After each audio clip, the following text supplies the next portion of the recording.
नमस्कार दोस्तों, मैं लक्ष्मीना देवी लक्ष्मी लोकगीत चैनल में आप सभी का दिल से स्वागत करती हूँ। मैं आप सबके बीच में लाना चाहती हूँ देवी पचरा गीत। ये हमारे देवी पचरा गीत पसंद आए तो लाइक सपोर्ट शेयर आप लोग ज़रूर करिए। कमेंट बॉक्स में ज़रूर बताइएगा देवी पचरा गीत कैसन लगा। और नवरात्र तो चल रहा है, माता की आगमन हमारे घर में है।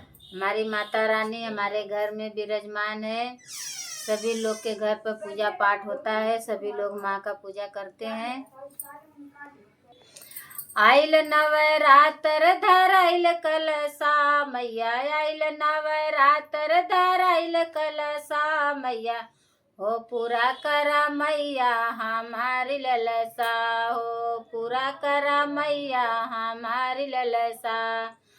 आइल नवरात्र धराइल कलसा, आइल नवरात्र धराइल कलसा, हो पूरा करा मैया हमारी ललसा, अरे पूरा करा मैया हमारी ललसा। उचरे पहाड़िया पे लिहलो बसेरावा, उचरे पहाड़िया पे लिहलो बसेरावा, नीचे लागल माई भगतन के जलसा, अरे नीचे लागे माई भगता के जलसा। पूरा करा माई तो हई हमारी ललसा, अरे पूरा करा माई तो हमारी ललसा। दरस बिना तरसेला हमरा नयनवा, दरस बिना तरसेला हमरा नयनवा, पूरा कर माई हमारी ललसा, पूरा कर माई हमारी ललसा।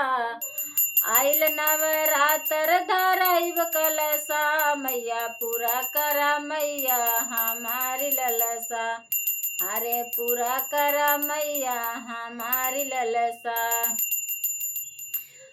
घियना के दियना माई दिन रात जलैबे, घियना के दियना माई रात दिन जलैबे, सुबह शाम माई पचरा सुनैबे, हाथ जोड़ी मैया करब बिनतिया, हाथ जोड़ी मैया करब हम पूजनवा, पूरा करा मैया हमारी ललसा, पूरा करा मैया हमारी ललसा। आइल नवरात्र धराइल कलसा मैया, आइल नवरात्र धराइल कलसा।